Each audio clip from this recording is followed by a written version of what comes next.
5 লক্ষ বা 50 লক্ষ হাসিনা মরে গেলে ভারতের কিছু যায় আসে না, কিন্তু একটা বাংলাদেশ যদি ভারতের হাত ছাড়া হয়ে যায় তাহলে তার জন্য অনেক কিছু যায় আসে। যারা আওয়ামী পন্থী, একটু আওয়ামীদের প্রতি অনুরাগ ভালোবাসা দুর্বলতা আছে, তাদের বলে দিচ্ছি, আমি লিখে দেব, যত টাকার বাজি ধরতে চান বাজি ধরবো, আওয়ামী লীগ আর বাংলাদেশে ফিরে আসবে না, ইজ ডেড। ভারতের দরকার বাংলাদেশ, হাসিনা নয়। হাসিনা এখন গলার কাঁটা।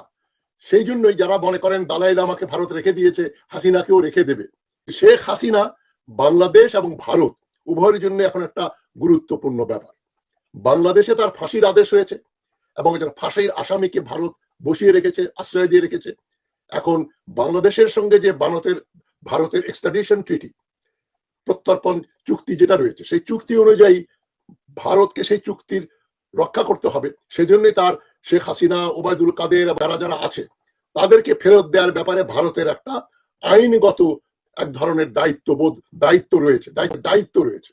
এবং হাসিনা এবং ওবায়দুল কাদের প্রমুখকে, আসাদুজ্জামান কামালকে যদি ফেরত না দেয় তাহলে বাংলাদেশের সঙ্গে সুদূর ভবিষ্যৎ পর্যন্ত আওয়ামী লীগ যে শেষ হয়ে গেছে আবার ফিরে আসবে সে ধরনের কোনোই সম্ভাবনা নেই।